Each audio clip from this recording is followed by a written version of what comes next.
Hello dear student, welcome to the class, welcome to the RK Pharma.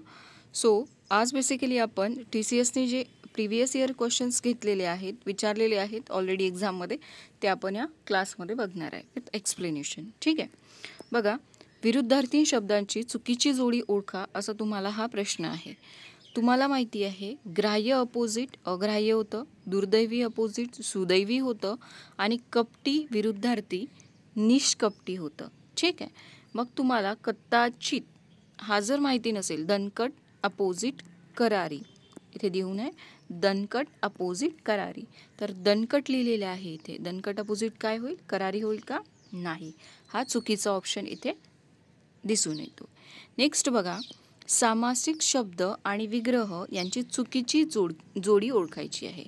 बघा, first दिलेला आहे, first शत्रुभय. काय दिलेलं आहे? शत्रुभय.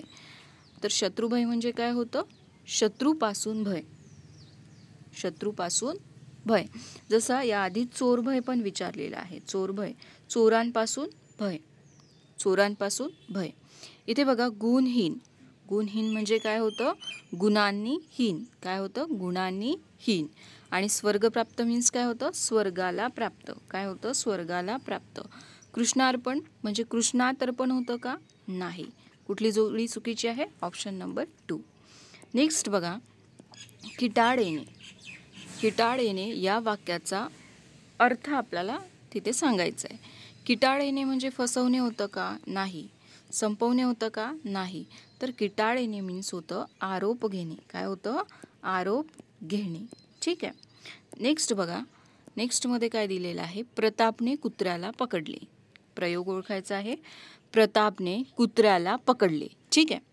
प्रतापने कुत्र्याला पकडलं यापैकी सकर्मक आहे, कर्मणी आहे, कर्मणी भावे आहे, अकर्मक आहे किंवा पुराण कर्मणी आहे, ते आपल्याला ओळखायचं आहे. बघा, प्रतापने कुत्र्याला पकडले, तर आपल्याला यामध्ये कर्ता आणि कर्म ओळखता यायला पाहिजे. तर कर्ता कसा ओळखायचा? तर नारा, नारी, नारे प्रत्यय लावून ओळखायचा. नारा, नारी आणि नारे. अक्षर फार घाणेरडे आहे माझ्या मराठी. ठीक आहे. तर नारा, नारी, नारे या अक्षराचा प्रत्यय लावून कर्ता ओळखायचा. जसं पकडणारा कोण? पकडणारा कोण आहे? प्रताप.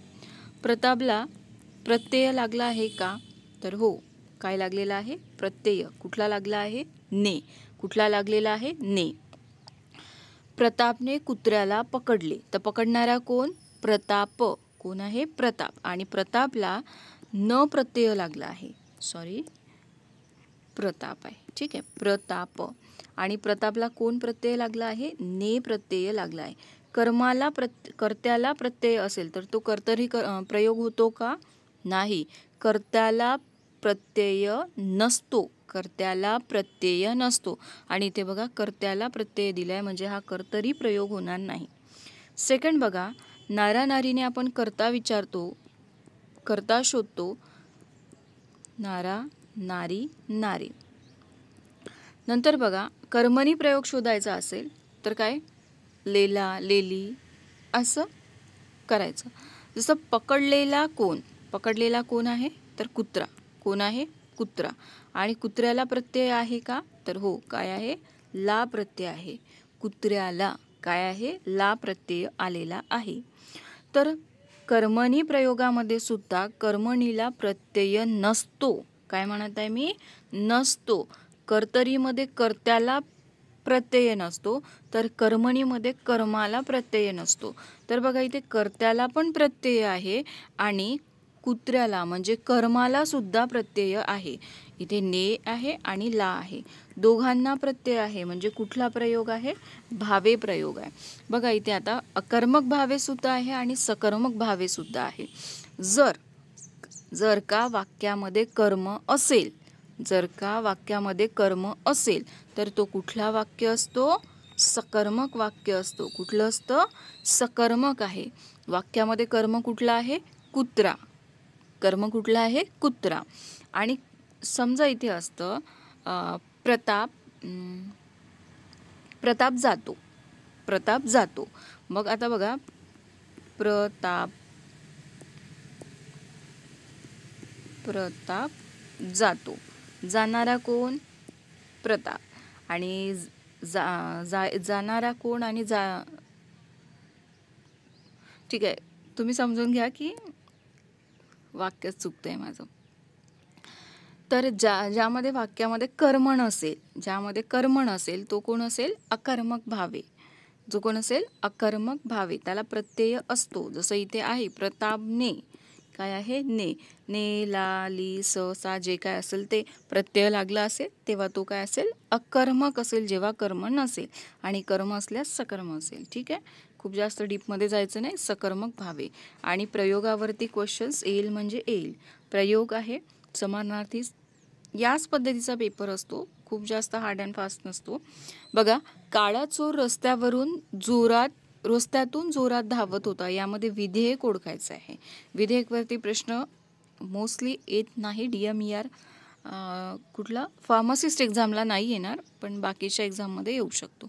आणि यामध्ये यायला काही सांगता येत नाही. बघा, यामध्ये विधेयक ओळखायचं. तर विधेयक काय? याच्यामध्ये धावत होता. काय आहे? धावत होता. हा काय आहे? विधेयक. नेक्स्ट बघा, चुकीची वाक्यरचना ओळखायची आहे. अनन्या आज खूप खुश आहे. प्रत्येक व्यक्तीत काही ना काही गुण असतोच. थर्ड, आजीची दुखत होती पाठ काल. असा वाक्यरचना आपण कधी केलेली आहे का? नाही. वाचतानाच तुम्हाला कळून येईल. आजीची दुखत होती पाठ काल आजीची पाठ दुखत होती असं असतं, तर ते करेक्ट असतं.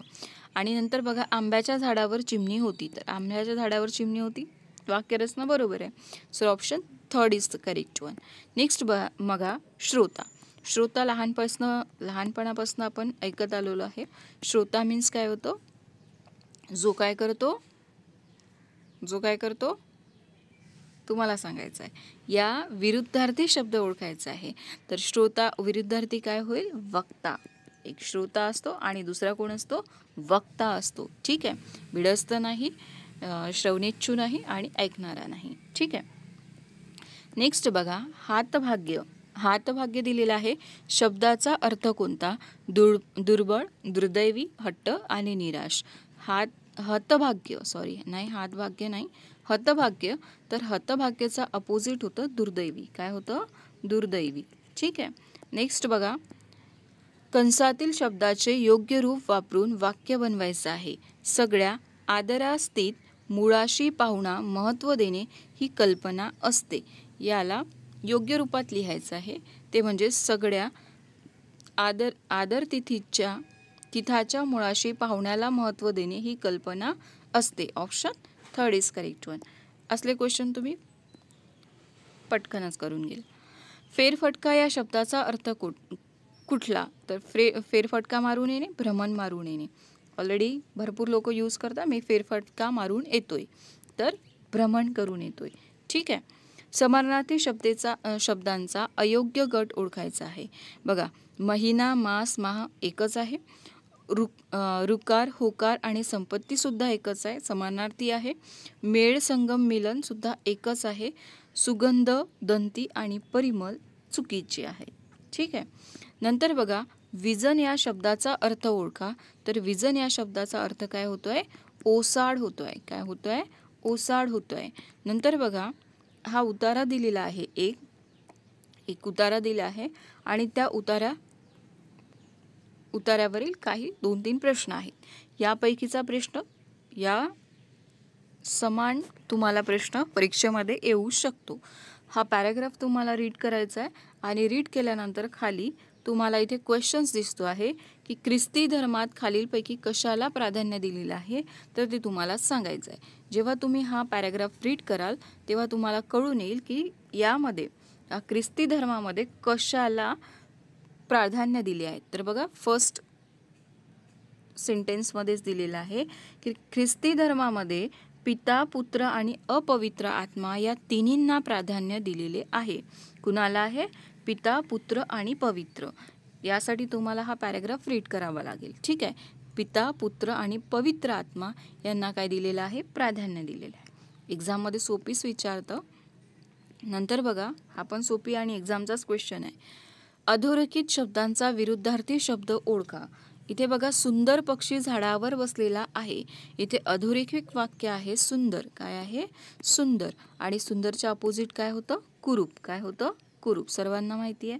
नेक्स्ट बघा थर्ड क्वेश्चन आहे. थर्ड क्वेश्चन दिलेला आहे. उतार्यात संभवनीय शब्दांसाठी कोणता विरुद्धार्थी शब्द योजलेला आहे? बघा संभवनीय याचा अपोजिट काय होतं? असंभवनीय. काय होतं? असंभवनीय. ठीक आहे. याचा विरुद्धार्थी विचारलेला आहे आणि यासाठी फक्त आणि फक्त या पॅराग्राफमध्ये फर्स्ट सेंटेन्स होतं ना त्याचमध्ये तुमचं फर्स्ट आन्सर होतं फर्स्ट क्वेश्चनचा. आणि त्यानंतर सुंदर अपोजिट तुम्हालाच माहिती आहे आणि संभवनीय अपोजिट पण तुम्हालाच माहिती आहे. एकच सेंटेन्स तुम्हाला रीड करायचं होतं. नंतर बघा क्वेश्चन इंग्लिश स्टार्ट करतो इथनं. 15 क्वेश्चन घेऊया. ठीक आहे. Identify the antonym of the given word of the following sentence. Chaus. Chaus means काय होतं? चाऊस मीन्स भरपूरदा आलेला आहे हा क्वेश्चन्स. तर चाऊस मीन्स होतं गोंधळ. काय होतं? गोंधळ. आणि इथे बघा एक सेंटेन्स दिलेला आहे. The only systematic work he publish was defence of infant baptism against the John Toms. इथे एक सेंटेन्स दिला आहे आणि या सेंटेन्समधून तुम्हाला याचा चाओसचा अपोजिट मिनिंग तुम्हाला फाइंड आउट करायचं आहे. तर इथे इन्फंट दिलेला आहे, पब्लिश दिलेला आहे, अगेन्स्ट दिला आहे आणि सिस्टमॅटिक दिलेला आहे. जर चाओस अपोजिट गोंधळ होत असेल तर सिस्टमॅटिक अपोजिट काय होईल? व्यवस्थितरित्या क्रमवारीत असा हा सिस्टमॅटिकचा मिनिंग होतो. So option 4 is the correct one. Next बघा इथे काय दिलेलं आहे. Improve the underlined part of the sentence. Choose the no improvement as an answer if the sentence is grammatically correct. He has not came here since 22nd June. He has not came here since 22nd June. जो underline part दिलेला आहे केम here since यामध्ये काहीतरी grammatical error आहे किंवा नाही तो तुम्हाला फाइंड आउट करायचा आहे. असेल तर तुम्हाला चूज पण करायचं आहे आणि नसेल तर नो इम्प्रूव्हमेंट तुम्हाला तिथे क्लिक करायचं असतं. बघा he has not came here since 22nd जून. तर इथे हा केम हिअर सिन्स इथे दिसतोय आपल्याला. वाक्यामध्ये ही हॅज आलेला आहे आणि हॅज नंतर वाक्य कुठल्या रूपामध्ये येतं? V3 मध्ये येते आणि इथे कुठला आला आहे? केम आलेला आहे. काय आलेला आहे? केम आलेला आहे. कम हा फर्स्ट फॉर्म आहे, सेकंड फॉर्म आहे याचा केम आणि थर्ड फॉर्म काय असतो? कमच असतो. काय असतो? कमच असतो. हा असा गोंधळ तुम्हाला तिथे परीक्षेमध्ये दिसतोय. मायन्यूट एरर असतो जो आपण फाइंड आउट करू शकत नाही कारण आपण घाईमध्ये असतो की पेपर संपूर्ण क्वेश्चन्स अटेंड झालेले पाहिजे आणि व्यवस्थितरित्या झालेले पाहिजे. पण व्यवस्थितरित्या होण्याकरता तुम्हाला ते ॲक्च्युअल जो सेंटेन्स आहे तो तुम्हाला क्लिअरली रीड आउट करावं लागेल. तर हॅज नंतर काय येतं? V3. काय येतं? V3. आणि कमचा केम कुठल्या फॉर्ममध्ये आहे? V2 मध्ये आहे. तर आपल्याला काय पाहिजे होतं इथे? V3 that is came. ठीक आहे. केम हिअर सिन्स 22nd जून हा त्याचा इम्प्रूव्हमेंट आहे. नंतर बघा improve the underlined part of the sentence. Choose no improvement as an answer if the sentence is grammatically correct. I can't waited to see her new movie. बघा इथे काय दिलेलं आहे? कांट आणि इथे काय घेतलेलं आहे? वेटेड. तुम्हाला इथे वर्ब कुठला दिलेला आहे? कॅन. कुठला दिलेला आहे? कॅन. कॅन, कुड, यानंतर माईट वगैरे. यानंतर कुठला फॉर्म यूज केला जातो? V1. कुठला फॉर्म यूज केला जातो? V1. टू नंतर कुठला फॉर्म यूज केला जातो? V1. इथे काय दिलेलं आहे? सीन आणि इथे काय दिलेलं आहे? वेटेड. काय दिलेलं आहे? वेटेड. सो कॅन नंतर इथे पाहिजे होता आपल्याला V1. वेटेडचा V1 काय होईल? वेट. आणि इथे बघा टू नंतर काय यायला पाहिजे? वर्ब. वर्बचा पहिला फॉर्म यायला पाहिजे आणि इथे काय येतोय? सीन. सी, सॉ, सीन. थर्ड फॉर्म येतोय.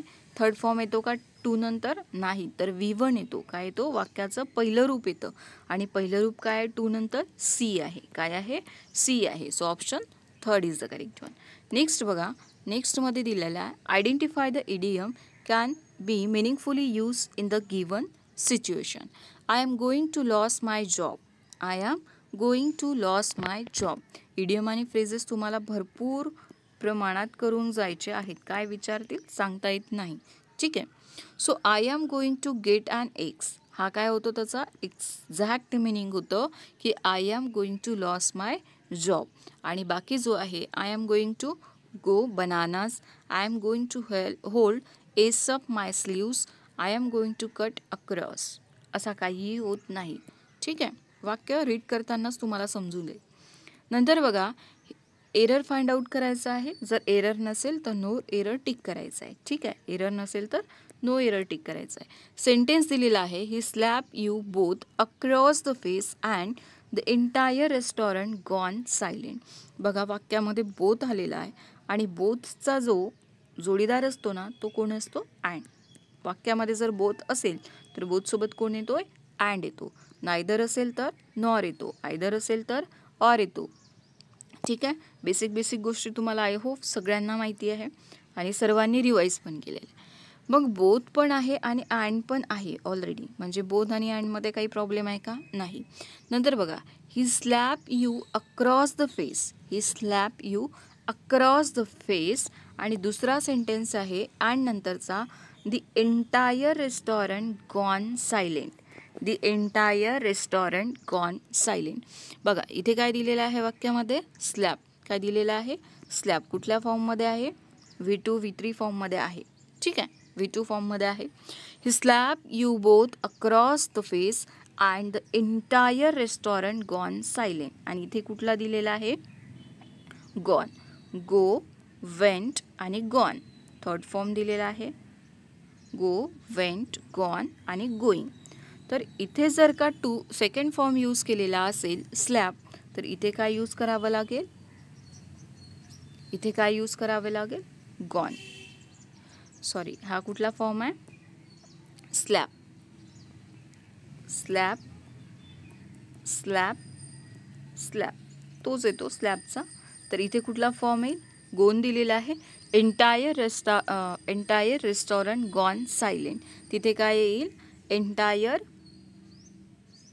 अच्छा, कुठे एरर विचारला आहे तो आहे. तर एंटायर रेस्टॉरंट गॉन सायलेंट, इथे काय येईल? वेंट येईल. Entire restaurant went silent. काय येईल? Went silent. एरर कुठे आहे? ऑप्शन थर्डमध्ये एरर आहे. ठीक आहे, नेक्स्ट बघा, नेक्स्टमध्ये काय दिलेलं आहे? 4 alternatives are given. Select the alternative which is best. Express the meaning of idiom and phrases. To carry off the palm. To carry off palm हा एक इडियम दिलेला आहे, इडियम फ्रेज, आणि त्याचा तुम्हाला अल्टरनेटिव्ह काय अर्थ बघायचा आहे. तर to carry off the palm means होतं टू बी विक्टोरियस. काय होतं? To be victorious. Option A is the correct one. Next बघा, नेक्स्ट दिलेला आहे, इम्प्रूव्हमेंट करायचं आहे की नाही तोच सेंटेन्स आहे पुन्हा. The city had struggle through the drabness of poverty in the efforts to rose itself from the ashes of long dead industry. Underline काय आहे? In the effort to rose itself from it effort to rose. Rose काय आहे? रोज काही आहे का meaningful इथे? नाही. तर इथे काय होईल? Raise itself. काय होईल? Raise itself. The city had struggle through the drabness of poverty in the efforts to raise itself from the ashes of long dead industry. Option second is the correct one. Rose नाही, no improvement required आहे. Improvement करावं लागेल.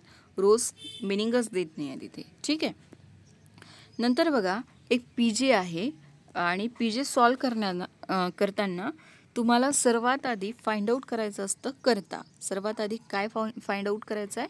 करता, किंवा तिथे कर्त्याऐवजी noun, pronoun असा एक sequence असतो. नाऊन नसेल नाऊन नंतर प्रोनाऊन येईल, प्रोनाऊन नंतर असा तो कनेक्ट होत जातो PJ. ठीक आहे, इथे बघा काय दिलेलं आहे? द 60 feet दिलेला आहे. सेकंडमध्ये अँड पासून सुरू होत नाही सेंटेन्स. इट वॉज पण कोण? इट इज पण कोण? ऑलरेडी एलिमिनेट होत जातं. ठीक आहे, वाक्यामध्ये एकच तुम्हाला नाऊनसारखा किंवा कर्त्यासारखा एक सेंटेन्स दिसतो आहे, तो म्हणजे द 60 feet सबल palm is the oldest non plant in the royal botanic garden Edinburgh. First sentence मिळाला आहे. नंतर याला कनेक्ट करेक्ट कनेक्ट करत करत जायचं. याला काय करायचं, कनेक्ट करत करत जायचं. की आता द 60 फीट आलेला आहे, त्यानंतर याला कुठेतरी कनेक्ट होतोय तो. द 60 फीट सबल palm is the oldest non plant in the royal botanic garden Edinburgh. नंतर बघा पी दिलेला आहे आणि पी नंतर इथे क्यू आलेला आहे, इथे यस आलेला आहे. हा 2 ऑप्शन तर ऑलरेडी एलिमिनेट झालेला आहे. ठीक आहे. क्यू आणि यसमध्ये कुठला करेक्ट आहे तो तुम्हाला बघायचा आहे. आता बेसिकली इथे हा सेंटेन्स आल्यानंतर इथे सुरू कशाने होईल, ॲडने होईल का, नाही. सुरू होईल का ॲडने, नाही, कारण इथे बॉटनिक गार्डन एडिनबर्ग नंतर सेंटेन्स क्लोज झालेला आहे. मग त्यानंतर तो कसा कसा इम्प्लिमेंट होतो तो तुम्हाला बघायचा आहे. ठीक आहे. असं एलिमिनेट करत जायचं आहे. Got it. नंतर बघा नेक्स्टसुद्धा तसाच आहे. नेक्स्टसुद्धा पीजे तसाच आहे की ॲडनी सुरू होईल का, नाही. एटनी सुरू होईल का, नाही. मग राहिला क्यू आणि आर. तर इथे बघा drinking more water is one of the best daily routine you can build. Sentence सुरू होईल का याने, नाही. एकच राहिलेला आहे. Water is the miracle productivity tool. Water is the miracle productivity tool. क्यूपासून सेंटेन्स स्टार्ट होणार आहे आणि क्यूपासून सेंटेन्स स्टार्ट होणारा फक्त एकच ऑप्शन इथे दिसतोय. So option second is the correct one. Read करून बघायचं बरं. ठीक आहे. नंतर बघा इथे काय दिलेलं आहे, एक ॲप्रोप्रिएट सिनॉनिम तुम्हाला त्या अंडरलाईन वर्डचं फाइंड आउट करायचं. They bifurcated the main channel of the river. तर बायफर्केट म्हणजे काय होतं, बायफर्केट डिवाइड करणं. ठीक आहे.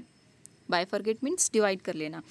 तो बायफर्केटचा मिनिंग तुम्हाला इथे विचारले आहे. बायफर्केट पार्ट्समध्ये डिवाइड करणं वगैरे, नाही का. तर they bifurcated main channel of the river. तर बायफर्केट मीन्स काय होईल इथे, सेगमेंट. काय करायचं आहे त्याचं, सेगमेंट. ठीक आहे. Option third is the correct one. Next बघा, नेक्स्टमध्ये काय दिलेलं आहे, एक RC दिलेला आहे आणि RC तुम्हाला रीड करायचं आहे आणि त्यावरती तुम्हाला क्वेश्चन फाइंड आउट करायचा आहे. जसं इथे अँटोनिम विचारला आहे इल्लीगल आणि अकॉर्डिंग टू पॅसेज तुम्हाला तो व्हर्च्युअस काय होतं त्याचा, व्हर्च्युअस काय होतं त्याचं अँटोनिम होतं. ठीक आहे. तर हा तुम्हाला याआधी रीडिंग कॉम्प्रिहेन्शन तुम्हाला रीड करावं लागेल आणि क्वेश्चन आन्सर सॉल्व करावे लागेल. तर यावरती मला वाटतं 2-3 क्वेश्चन्स आहेत जे तुम्ही स्वतः रीड करून सॉल्व करा. ठीक आहे. कारण इथे शक्य नाही, इतका मोठा पॅरेग्राफ आहे हा आणि याला रीड करणं आणि ठीक आहे. तर तुम्ही स्वतः करून घ्या. नेक्स्ट क्वेश्चन बघा, the given passage mainly talks about. कशाबद्दल बोलते आहे ते तुम्हाला या पॅसेजमध्येच उत्तर सापडेल. ठीक आहे. नंतर बघा थर्डमध्ये क्वेश्चन काय विचारला आहे, what is the tone of author. ऑथरची टोन कशी आहे ती पॅरेग्राफ रीड केल्यानंतरच तुम्हाला कळेल. नंतर बघा नेक्स्ट क्वेश्चन आहे, according to the passage which of the following statement is not true. कुठलं ट्रू नाही आहे ते विचारलेलं आहे. त्यासाठी पण तुम्हाला पॅसेज रीड करणं मस्ट आहे. आणि लास्ट क्वेश्चन आहे इंग्लिशमध्ये, which of the given can be inferred from the given passage. सर्व question on the basis of passage विचारलेले आहेत. यासाठी तुम्हाला पॅसेज रीड करावं लागेल आणि पॅसेज रीड करण्यासाठी तुम्हाला हा स्क्रीनशॉट घ्या आणि सॉल्व करा किंवा हा PDF मी ऑलरेडी दिलेला आहे तुम्हाला. ठीक आहे. So thank you friend. आणि यासाठी आणि बघा आणखी एक क्वेश्चन देते तुम्हाला, जसं GK आणि GSमध्ये कुठल्या टाईपचे क्वेश्चन्स तुम्हाला विचारल्या जातात. जसं सत्यशोधक समाजाची स्थापना, प्रार्थना समाजाची स्थापना, ब्राह्मो समाजाची स्थापना, ठीक आहे, एशियन सोसायटीची स्थापना, या टाईपचे क्वेश्चन्स तुम्हाला पेपरमध्ये दिसतील. तर 1857 साली महात्मा ज्योतिराव फुले यांनी सत्यशोधक समाजाची स्थापना केलेली आहे. आणखी महात्मा ज्योतिराव फुले यांनी कुठल्या समाजाची स्थापना केलेली आहे, किंवा कुठल्या सोसायटीची स्थापना केली आहे ते तुम्हाला कमेंटमध्ये सांगायचं आहे. ठीक आहे. नेक्स्ट बघा, इंडेक्सवरती क्वेश्चन्स विचारू शकतं की हा इंडेक्स ठीक आहे, इंडेक्सवरती क्वेश्चन्स येऊ शकतं की SDC SDG इंडिया इंडेक्स 2020-21 नुसार खालीलपैकी कोणत्या राज्याचे गुण सर्वाधिक संमिश्र आहे. तर ते कुठलं आहे, केरळ आहे. हा जुना पेपर आहे.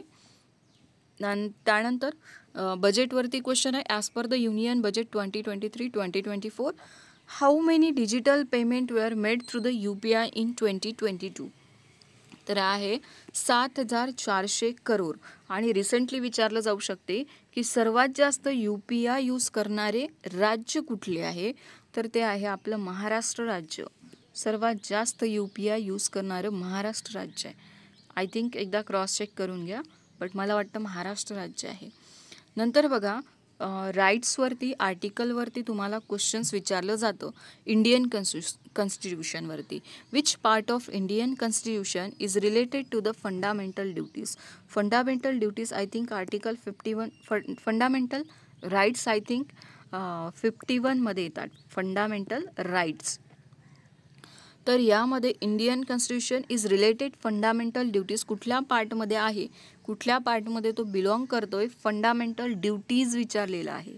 फंडामेंटल राईट्स, फंडामेंटल ड्युटीज, ठीक आहे, सर्व वेगळं वेगळं आहेत आणि यामध्ये तुम्हाला सर्व करून जायचं आहे. तर विच पार्ट, तर that is part number 4A. काय आहे 4A. नंतर बघा, which of the following is a method monitoring air quality. कुठली एअर क्वालिटी मॉनिटरिंग मेथड आहे ते विचारलेली आहे. ती आहे स्टेशन बेस मॉनिटरिंग आणि सॅटेलाईट बेस मॉनिटरिंग, दोन्ही पण आहेत. या टाईपमध्ये तुम्हाला क्वेश्चन विचारले जातं. आणि हां, हिस्ट्रीमध्ये पण तुम्हाला विचारलं जातं की याची कॅपिटल काय आहे, त्याची कॅपिटल काय, ठीक आहे. नेक्स्ट, कुठला फोर्ट कोणी बांधलेला आहे, नेक्स्ट क्लासमध्ये याला कंप्लीट करू, ठीक आहे. जर तुम्हाला वाटत असेल तर कंप्लीट करू, अदरवाईज मराठी इंग्लिश जे काय तुम्हाला वाटतं कमेंट करा, करून घेऊया, ठीक आहे. नंतर हे बघा, रिझनिंग क्वेश्चन्स आहेत. नेक्स्ट क्लासमध्ये रिझनिंग कवरअप करून घेऊ. आय थिंक इव्हिनिंगला झालं तर इव्हिनिंगला करून घेऊ, ठीक आहे. भरपूर क्वेश्चन्स आहेत, 600-700 पेजेस आहेत, ठीक आहे. So thank you friend for watching. भेटूया नेक्स्ट क्लासमध्ये. 25 मिनिट्समध्ये आपण डन केलेलं आहे. काही क्वेश्चन्स डिरेक्टली घेतले आणि काही क्वेश्चन विथ एक्सप्लेनेशन घेतले. जे पण तुम्हाला समजलं नसतील पुन्हा व्हिडिओ बघा आणि पुन्हा करून बघा, ठीक आहे. प्रॅक्टिसच इम्पॉर्टंट रोल प्ले करतोय, ठीक आहे. आणि ज्यांनी अजूनपर्यंत मॉक टेस्ट सुरू केलेल्या नाही आहे, ऑलरेडी मॉक टेस्ट सर्व मुलांच्या सोडून झालेल्या आहेत. ज्यांनी आणखीपर्यंत सोडवल्या नाही त्यांनी मॉक टेस्ट प्रॅक्टिस करा. 18ला ज्यांची एक्झामिनेशन आहे, 19ला आहे, ठीक आहे. आणि ज्यांची 20-21 यांनी पण सुरू करा, ठीक आहे. लास्ट रिव्हिजन म्हणून सुरू करा आणि कुठे चुका होतात ॲनालिसिस करा, ठीक आहे. Thank you for watching. भेटूया नेक्स्ट क्लासमध्ये. तेव्हापर्यंत क्लासला लाईक, शेअर आणि सबस्क्राईब करा. आणि समोर कंटिन्यू करायचं की नाही ते सांगा. रिझनिंग, GK, मराठी, इंग्लिश भरपूर मोठी फाईल्स आहे ही. आणि आय होप की हे हाच पॅटर्न असतो एक्झामला, यामध्ये काहीही वरखाली नसतं, हाच पॅटर्न असतं एक्झॅक्टली, ठीक आहे. So thank you. क्लासला लाईक आणि सबस्क्राईब करून घ्या.